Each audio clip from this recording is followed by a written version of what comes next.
That was spooky. Spooky scary. Hello, welcome to APOCALYPSE, the American Horror Story Apocalypse Recap Show, where Kimber and I, Tom, we tackle 2 episodes at a time because we do this opposite of our other show, Odd Shape Panel, and we're going to be doing episodes 1 and 2 tonight, which are The End and The Morning After. Hello to Jonathan Peck, who's in the chat with us. And anyone who's watching this after the fact, hey, how's it going? Oh, Jonathan agrees. It's very spooky. All right. Oh, you got the notes right there. Yeah, so let's get right into this. Well, did you want to discuss, like, what were your expectations going in? I mean, we knew that it was going to be a crossover between at least a couple of the seasons.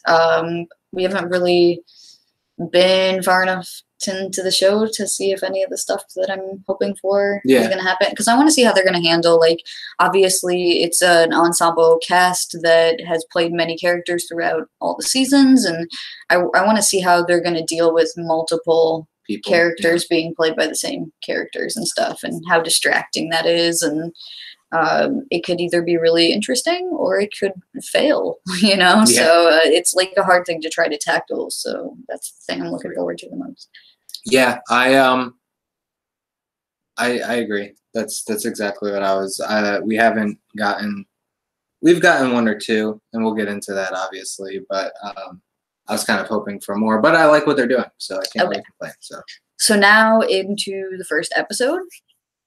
It's called The End, as Tom said. And so we're going to start this episode in the near future. We're not sure exactly how far it is, but because of timelines with characters that come in later, we're going to place this, like, maybe 20-ish years, I would think, in the future. If that far. How old do you think Langdon is? Well, he was a baby a less than 10 years ago. Right. So I'd say at least 8 years. 20 something. So. Well, if he was a baby 10 years ago, then an additional 18 years, he'd be 18. Do you think he's that young, or? No. No. I'm saying he's at least in his 20s, so it's been about 20-ish years, somewhere around there. Someone will they'll give us more clues probably farther we go, and people will figure out where it goes. We'll get more into Langdon when we. Timelines and stuff are weird with this show. It's hard. But I'll make charts in the future. He does love a chart. So we see the news. Everything's going crazy. All these missiles are going to be coming in. So like, we kind of see it from a perspective of somebody who is just kind of going about their day, and the news comes on and everyone's going crazy, and they're all kind of thinking it's bullshit for the most part initially, that it's a prank, or it's like that those situation false alarms. Yeah. And we see Coco St. Pierre Vanderbilt, who we'll remember that from Cult. Is that the same character? I don't know if that is that actress, at least is, and she's paired up with the same. I think that's just a coincidence, like they're magic together. Well, it's like how they keep putting Evan Peters and what's her face together. So I'm not sure about that. We'd have to look into it. So she gets contacted by her dad, who is very rich, and he says, like, listen, we have this arrangement. I'm not going to be able to make it, but we have some seats saved. There's a private plane. Here's where you need to go, and it'll get you out of here. So she ends up taking her assistant, Mallory, who is played by Billy Lord, her hairdresser, Mr. Gallant, who is Evan Peters, and his grandmother, Evie, who is Joan Collins. And they get out of the place, and they escape, like, just in the nick of time. We see them get on the plane, and literally the bomb goes off when they're on the plane. And that's when the credits roll. This was like a 10-minute intro. Yeah. It was awesome. I was glued to the scene, and they got into nitty-gritty. Like, people were, like, jumping off buildings to avoid the blast. And it was like, it was intense. Yeah, it was. It was like a mini movie, like, almost, before that. Like, I wonder what the budget was for that 10-minute sequence was alone, because it was like people are making crazy decisions. Like she leaves. Billy Eichner is her husband, or to be assumed in this again, and like she chooses to leave him there because he's not going to make it in time and stuff like that. And the group who goes with her is almost chosen just because they're there, you know.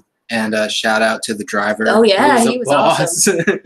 But the guy who was driving the plane like was taking them dudes out so they could get on there. Well, the dude who was supposed to be. Yeah. Well, that was his ticket out too. Yeah. So we they're going to a secret bunker called Outpost 3, and it's like this underground crazy bunker. And we find out that it's run by this organization called the Cooperative, and they bought their seats, but also in addition to people who can buy their seats into this underground bunker, it's people who are chosen specifically because of their genetic makeup. For whatever reason, this is exactly what the Cooperative is looking for in a person. And the way that they're finding the people is basically through 23andMe, like these companies that you can do a swab of your DNA and get information back about like your family history and your bloodline and potential like genetics circumstances you may have. It might not even been like that was like their like deal. They sell that information, so they could have just bought it. Yeah, you know, like that was a pretty bold statement that they were kind of making about that.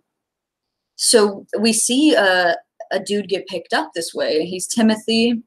He's like a young guy. He's actually like getting accepted to college right as this is all going down. And we see him like the people barge in like Secret Service looking dudes, and they're like, do you want your son to survive? Here's why we chose him, and here's the chance right now, but he has to leave with us, and you guys can't go. Like, if you want your kid to survive right now, like, let him go with us. And yeah, I believe the parents too, and the mom was like, yo, take his brother, he's his twin, and they're like, he's not identical. Like, it's that simple. It's cutthroat, and he didn't even want to go. The parents kind of made he had just gotten into college. Like, he just opened his email. Yeah, it's so like surreal.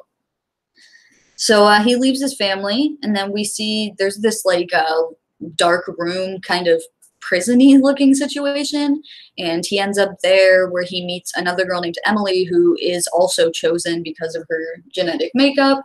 They're in really similar situations. They're kind of talking to each other from their individual like cages, for lack of a better word. She doesn't know what's going on. She had just gotten taken out of a jail because I guess something like she was a protester. Oh, that's what it was. Yeah, not real trouble starter.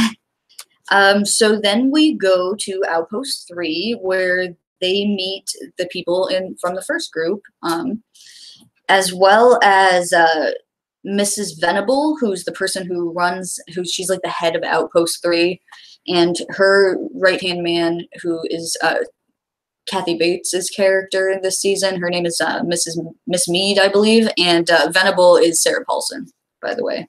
It's like they're both Umbridge in a way. Kind of, yeah. She's got a real cool hairdo. I love it. So they go to meet the other survivors, and we're explained the purples and grays system. The people who are wearing purple here are the people who are like elite status, whether it be from buying their position or being chosen. And then there's people who are wearing gray, and those are the people who got in by working. Yeah, they need people to clean and cook and do all these things. So that's like what's a word for that? Like, she called them her worker ants. Yeah, they're like custodians and all kinds of the jobs that the elite. And the assistant for Coco is now one. Well, I'm getting to that. The jobs that the people who are elite don't want to do go to these people in gray, and you can immediately tell who's who by their outfits. As Tom was saying, Mallory is a worker ant. Even though she had a person's ticket who bought, like, I don't understand why she. We'd have to watch it again. Like, because a hairdresser could be seen as. But it's more complicated because he's like related to Joan Collins' character, and she's like this famous actress or socialite, so it's like a complicated situation. Maybe it's because like the people who signed up for the positions weren't exactly there, so they decided to bend the rules. Plus, Venable, like it's complicated. We also find out the rules of living in this place, and Venable basically lays down the law and says there will be no unsanctioned sexual contact here, like by pains of death if you violate this law. And we also see the little food cubes. You want to talk about the food cubes? I mean, it's essentially just little food jellos. Yeah, but it has like all the vitamins and nutrients one would need to survive. Yeah, but not like the you know it's what I mean? Not filling. Yeah, it doesn't look delicious in any kind of way, and they're left like wholly unsatisfied. It's not like a Willy Wonka situation where it's like eating a whole meal in one little thing. It's just like it just gives you the bare basics of what you need to continue living as a human. There's a kind of action-packed sequence where one of them is being accused of being contaminated, because obviously there's like nuclear fallout going on outside of the building, and yeah, and they're accused of like going outside. And yes, so Kathy Bates' character goes around with a Geiger counter and it's like going over all the people, and it's really tense. And she ends up grabbing this guy Stu, and also Gallant, who's Evan Peters, and they're taken to like this shower room and sprayed down to see if they can get the stuff off of them. Not just sprayed down, like it's gnarly. Like hard bristle brushed down. And I'm assuming like chemicals. Oh yeah, like a borax or whatever you kill Leviathan with. And then they shoot Stu in cold blood right in front of Gallant, and they allow him to leave. But we kind of find out that this is bullshit. Oh yeah, she says, what was her name? Kathy Bates' character? Mrs. Mead, I believe. Hey Dub, hey Corey, welcome. Hey. Peepholes? Like peoples. Oh. Do you have anything else to say about that part? Yeah. What's Kathy Bates' character? I already said that, Mrs. Mead. Mead. Okay. Yeah, she was like, yeah, if you ramp up the sensitivity, it's you can get anything. Yeah. So yeah, we find out it's kind of bullshit. At this point, Timothy and Emily start kind of like getting into each other, but they understand that like they will get killed if they sleep together. So it's kind of complicated, and I'm not sure if it's this episode or the next, but they start this 1 kiss a day system. Oh, and then there's some questionable food that's served. You want to talk about that? The stew! So we talked about Stu getting killed earlier. Then they conveniently have meat reserves that night. They have plenty of resources, and like literally, I think it was Stu's. I don't know if they were partners, yeah, but they obviously knew each other. He like pulls like he's like, tell me this isn't a finger bone. It was. It becomes pretty clear that it's people. And the grandma, yeah. She's like hilarious because she's like, I don't care. It's delicious, and I haven't eaten for a while. Like, and later on, like it even comes back up. She's like, it was chicken. But she knows it's not. Like, she doesn't give a shit because she just wants to survive, and it becomes more evident in the second season, or second episode. We kind of jump ahead 18 months. At this point, we see that the people are kind of being tortured by having to hear the same music every day and eating the same cube, and they're kind of like getting smaller, the cubes. Do you think that's her doing the music? I don't know. It's too early to say. I didn't even think about that until you said it that way. Because if she's just messing with them the entire time, that sucks. Yeah, we don't have enough info on that. I'm suspicious. There's also a scene with Mead and Venable where they're like trying on purple dresses privately. Which is okay. So like they obviously are making the rules and stuff, but they still feel like they're not because they weren't chosen. Yeah. Because I don't think she even sees. She definitely views herself better as like Evan Peters and like the people who bought their way in. You know what I mean? Yeah. She was chosen for this job at the very least. But it's complicated because she's also got like extreme like scoliosis or something, which she's obviously like sensitive about because we see her walking on a cane and stuff. It's evident even in the first episode. Yeah, I didn't realize it was a back thing, but yeah. Cool. Then we are introduced to Michael Langdon, and this will be really interesting to fans of the show from the beginning because obviously Michael Langdon is the birth child of Tate Langdon, Evan Peters' character from season 1, and Vivian, who was the mother of Violet, the neighbor. Tate's girlfriend. Yeah, Tate's girlfriend is complicated, but it's Vivian and Tate's child who was saved by now his grandmother at the end of season 1. I have a picture here that's going to blow your mind. Are you ready? And I wonder if they saw this for the casting. But I have to pull it up. Oh, did you do that? Because we did realize we did a rewatch on season 1 recently, and do you have it on deck? It should be. Awkward pause. It's he fine. Didn't tell me he was gonna. Look, I'm trying to do the thing. this. Why did it say last week? I did this thing. So just, you know, so there's horses. Yeah, it was kind of cool when Michael Langdon showed up. We saw like a carriage pull up with some horses, but the horses like had gas masks on. It was all very like goth industrial vibe to it. And he got there, and there's like some grays, presumably outside in suits, and he had them shoot the horses when he went in. No, he had I can't remember her name. Kathy Bates killed him, and then the mutants dragged them away. The 2 grays were from the beginning when they got introduced. Mm-hmm. Yeah, that's more what I was asking about. Oh, my bad. So his character basically announces that he's going to be interviewing everybody to find out who is going to stay here and basically run out of supplies and die, and who's going to be able to go with him to a like a different bunker for where they actually have more supplies and all the people, because we find out that some of the other bunkers have been destroyed and there really are not very many people left, so they're going to like consolidate everybody who he deems worthy, and then they're going to be able to survive because they have way more supplies and resources there. Yeah. So I found the picture. We've only made 5 minutes of the show not flow smooth and get off. It's fine. Check this out. Oh no. I was trying to show Kimber. I can see it. I got it.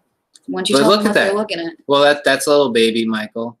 And then this is the actor who plays Michael. But As I mean, an adult. Like, obviously he has luxurious locks and a very interview with the vampire kind of aesthetic going on in this season. It doesn't really look much like that, but I can see this as the in-between. He looks like Tate's kid, kind of. Mm-hmm. Anyway, I thought it was a cool picture. Do you want to open up the chat so we can make sure we're not missing anything? We're not. And that's the end of episode 1. Any other thoughts? I liked it. I couldn't wait till next season. I mean, Next week. to the next week. Especially because this started right as Castle Rock ended. Yeah, that was good timing. So it definitely filled the void of Wednesday night hangout TV show time. Cool. So episode, well, I don't know what else to say. A weird sentence. That's what I do. You, though. So episode 2 is called The Morning After. Yeah, they're talking about how he was in American Crime Story, the Versace one. We didn't watch that, but I had heard that. I think that's what that picture is from. Yeah, maybe. That makes sense. I think I read that. So the morning after, we're back to Michael, and he is explaining again that some people are going to get to go with him and that other people are going to be like deemed unworthy and declined the chance to go with him. And he says he's going to start doing interviews, and the person who volunteers first is Gallant, who is Evan Peters' character. And so we get to see him do his interview. and he asks him about his sexuality. He does confirm that he is gay. What? It's like an opposite situation in Interview with the Vampire, because it's the vampire doing the interview. But not. He's not a real vampire. It's also not the same stakes, and like it's not for. He's just interviewing him for a newspaper or something. His career was on that. So he also brings up like, why do you hate your grandmother? And he's kind of like, why do you think I hate my grandmother? You know, and he actually kind of like talks a lot about why he hates his grandmother and says that like, oh, she's trying to always like make me fit into this mold of like what she thinks that I should be like as a gay man, and she's always trying to set me up with these guys, but these guys don't give a shit about her. Like they just want to know her so that they can try to marry me to get into her inheritance. And he shows like a situation that happened where there was like a bunch of guys there she was trying to hook him up with, and he comes in and he's all like dressed all crazy and like just being like intentionally like awful so that he looks like embarrasses her, basically makes her look bad in front of these guys. And at the end of this conversation, he basically is like, okay, that's enough. Like, you're good. And he's like, did I pass? And he's like, yeah, I got what I want from you. And he kind of admits that he's attracted to Michael, because Michael asks him straight up, like, you attracted to me? Because I'm getting some hits off of you. Yeah. And a little while later, we see that the Rubber Man from season 1 shows up. Tom did call it. How hard? Shows up and has like a sexual encounter with Gallant under the precursor that he thinks that this is Michael in the suit. And his grandmother witnesses this happening and immediately goes and tells on him, oh, he's breaking the rule, he's having sex without permission, to Kathy Bates' character. And like she knows this can get him killed, but we find out at this point that she's pretty cutthroat. Like she's gonna do whatever she thinks is gonna make her chances of having a spot is better, even if it means like knocking out everyone around her, including her own grandson, so that there's, you know, less people to get in the way of her being invited there. The snake stuff was crazy too. Did you want to say anything about? Yeah. So like as Michael's showing up, like they're doing the perfect couple are doing their once a day kiss, and like snakes start falling out of the ceiling, which I mean they're underground, so there's a hole somewhere, and they go and they chop them up to make snake stew. And then when they go and they present the plates, the snakes are alive again and like thriving out. And they looked and they saw the chopped up pieces, and then all of a sudden they were snakes again. It was weird. So obviously a Michael thing that's going on. Now is it like psychosomatic? Like, you know what I mean? Like, are there actually snakes around? Well, I think it's interesting because definitely with season 1, we talked about how there's like a lot of religious vibes going on with the baby, like an Antichrist type vibe, and like snakes are clearly associated with like the devil in the Bible and stuff. Christian, but yeah. it was Christian mythology in the first episode or first season of the show Murder House, and so it's just interesting. Like you're gonna assume if you watch the show the whole time that the snakes are probably associated with Michael in some way. Yeah, we did notice that. We'll get to that. He's pointing out in the chat with the time in a bottle in the Evan Peters scene, the music actually switches over and it's playing that song, right? Is that how it went exactly? Yeah, we're jumping ahead a bit, but it's an Easter egg. We talked about him killing his grandma already, right? No, that's way at that. We were You just just spoiled everything. Spoiled. They're here for a recap anyway, show. It was a cool Easter egg with time in a bottle because obviously it's like showing reference to his Quicksilver scene in Days of Future Past, and I can't believe he like. It's a recap show. Yeah, but that's the end of the story. Ashley doesn't know it. Now she does. So he sleeps with the Rubber Man. Grandma tattles on him. They start. No, I'm skipping now. I'm doing a Tom. Timothy and Emily break into Michael's room, and they find this computer that somehow is miraculously still attached to some sort of internet system. And they find out that Venable is like making up these rules, that it's not a rule from what is their name again? The cooperative. Yeah. It's not a rule from the cooperative that they can't sleep with each other. That's like a rule that Venable made up, and that's kind of the reason that Michael is here, because she's gone off the rails and she's doing her own like thing without talking to the cooperative. But at the same time, in doing her own thing, her people survived out of all the other ones. So that is unless true. he's lying about that. Yeah, we don't know. That this is just a way for him to.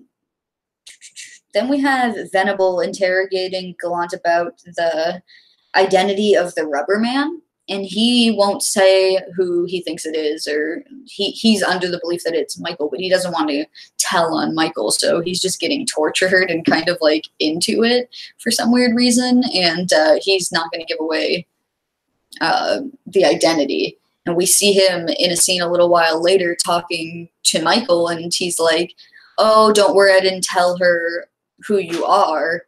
And he's like, "What are you talking about?" And he's like, "Oh, you came to my room, like we hooked up." And he's like, "No, like that wasn't me. And even if you were the last man on earth, and honestly you're pretty close, then I would not have sex with you. Like it's not going down." And it's a little harsh. What do you think? Harsh, but I wasn't surprised. I mean, he is related to Tate's mom, so he knows how to, and was raised by. Yeah, but he's also half Tate. Glad to. Back to the other plot line, we see Timothy and Emily decide to break their one kiss rule and sleep together with this new information under their belt, but they kind of immediately get busted and are sentenced to death. The Rubber Man once again visits Evan Peters, and this time he stabs him in the stomach. He stabs the Rubber Man, but when he does this, we see Michael enter, and it's presumed that Michael is not the Rubber Man, but when he goes back to look at the Rubber Man, it's now his dead grandmother, which Tom spoiled. So he's killed his grandma, and we're not sure if it's some sort of Michael, which totally seems in line with something that might happen if he is the Antichrist, or because he's at least half ghost. It's weird. I know Ashley hasn't seen the first season, but he's half ghost. Like that's the whole thing. He's human and ghost.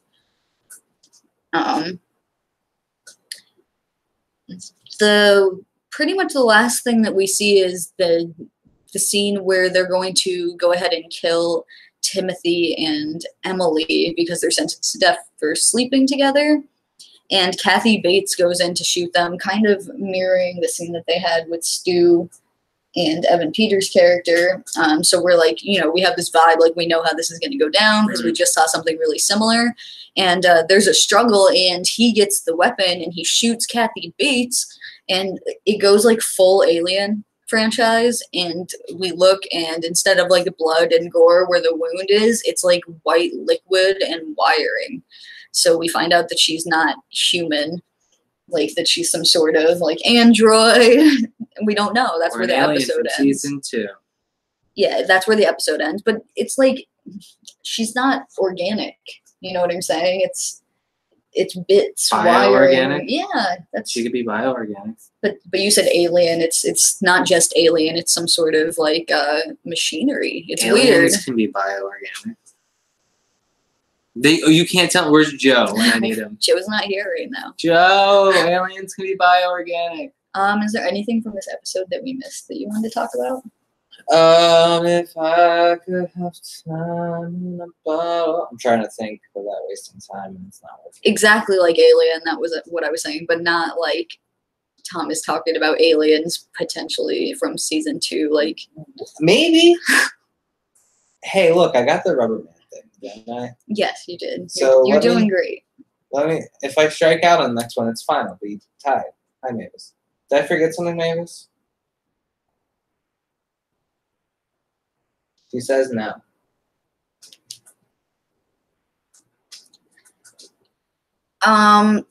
Yeah, they did a Stevie Nicks thing too, right? With as like a shout out to Coven, but the witches aren't there yet. I have zero problems with the witches not being there yet.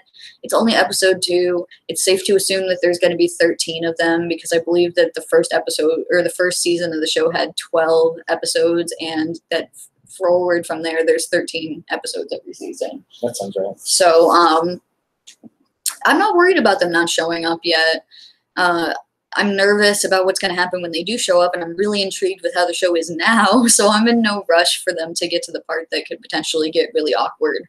I love American Horror Story, but they do have a terrible habit of losing it like halfway through or at the very end. There's really only 2 seasons that I think are damn near perfect, and it's the first season, which I think pretty much everybody would agree on. And then, unpopular opinion, Roanoke got better every episode of that season and ended the best. I think a lot of people stopped watching early on and can't appreciate that season as like a whole. But the writing on that one, it felt like they had a plan the whole time, whereas seasons like Freak Show and Freak Show fell apart for me. It got really weird. The musical numbers are unnecessary. Coven, as much as I really love bits and pieces and certain characters from that season, it kind of falls apart for me. And there was like way too much Stevie Nicks randomly singing and teenage like woe is me narration. That bothered you more than me. They did narration in Freak Show, and they handled it a lot better with how they did the diary. Freak Show was a mess. But that was like one aspect that they improved on, while at the same time everything else kind of fell. Yeah. And Tom and I feel different ways about Asylum, but I think it's fair for us to agree that that season did not have focus. It had too many plot lines going on. So it gets it was too complicated. Crazy? No, messy would be where I was at with it. That could describe an Asylum also. Wasn't Agent Cooper in season 1? No. That would have been cool. That would have been awesome. But no. Kyle MacLachlan? No, he was not in any season. He was in S.H.I.E.L.D. American Horror Story. But you know who is in one of the seasons? Gaga? Luke Cage. Oh, yeah. He's in season 3, Coven. I've been rewatching. But yeah, so anything else you want to say before we start to wrap this up? What are you looking for? I know for a fact Halloween episode's gonna be lit. Because it always is. Not only that, but it's the one night a year where ghosts can leave their bonds, right? Their bound houses, or if they're gonna go there with it, yeah. And who else do they have to terrorize but survivors? Yeah, if they go that way. I'm just saying that, or I'm interested in seeing the mutants. I wonder if they're connected to Asylum at all. Who are you thinking of that looks like him? I don't think anyone in season 1 really looks like Cooper. It's Dylan McDermott who's the lead on season 1. Yeah, no one even looks like a young Kyle MacLachlan in that first season. Yeah, I don't know. Is it the second season that has Adam Levine? Adam Levine's in the first episode. It's a star-studded cast, ladies and gentlemen. It has Zachary Quinto. Zachary Quinto. Okay. She's somewhere along the line. We got her. But, yeah, I'm hoping this season's really good because it could be potentially really great, but I don't think that they need to get caught up in trying to tie every little thing together. I think they should just use little bits and pieces within this story itself. Like, I'm hoping that the story is what's guiding it, not being dictated by trying to fit it into all of these seasons somehow. It could go really wrong. They don't have to connect it with characters. They can connect it with settings. Who knows? Maybe the murder house from season 1 is the sanctuary. You know what I mean? Or the Covenant. The Robichaux Academy from Coven. Yeah. We have Michael That's like enough for me almost, you That's know? that's already, you got Michael Rubberman. That's season 1. You don't need to tie. Well, you can bring everybody. Jessica Lange back. That's the cool thing about Michael is like if she's still alive, which if anyone's going to be, Constance is going to be because that she is such like a stubborn person. I can see her being the type of person who just like refuses to die. And it's a shame that we lost Joan Collins so early because she could have been really a great foil to Constance. I want Mandrake back. But I believe that Jessica Lange is confirmed for this season, so we just don't know. Bassett? Don't know. I'd love to see her. She's always great. I would like Dandy to even have a small role, you know what I mean? Yeah. Like, they had, even if it's just like little. That's the thing about this show is that even if you don't like everything that happens in a season, they're all worth watching because there's memorable stuff in every one of these seasons. Like even your least favorite season of the show has something in there where you're like, we both don't like Freak Show, but Twisty is an amazing plot line. Oh yeah, and how it affects Colt later.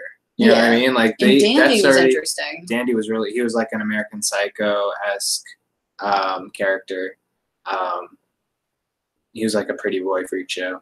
He was a freak show on the inside. Yeah, for sure. Oh man, I was gonna say, like that's maybe what I like about Asylum is maybe it has too many storylines, but there's at least one you might like. Come on. I don't have you a can't favorite stand behind that one. I don't have a favorite storyline from that show. I mean, I guess I like she's all right.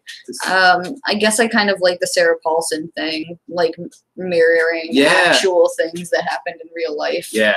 So that's probably the best part of it to me. But I think we should wrap it up here. It's been quite a while. Yeah, I'd like to thank everybody for joining us tonight. We'll be doing another one of these covering episodes 3 and 4 in 2 weeks. Yeah, hopefully the show stays good and maybe some more people in the group will catch up and want to join us. If not, anybody who is watching the season, there's not too many people doing recaps for American Horror Story, so we've just always watched this show together since Tom got me into it. I think that was before Coven started. I watched Coven live. So I came in on season 3 of the show. Tom's been in since the beginning of the show. Yeah, because I would always put gifts on Tumblr from American Horror Story. And now he's being all sentimental. So we just thought we would talk about this, and we just hope you guys enjoyed it if you're watching. And that's it. We should do a podcast going over every episode. And we'll see you guys later. Have a good night. So we can watch Asylum. Bye, guys. See what happens when I bring up Asylum. She just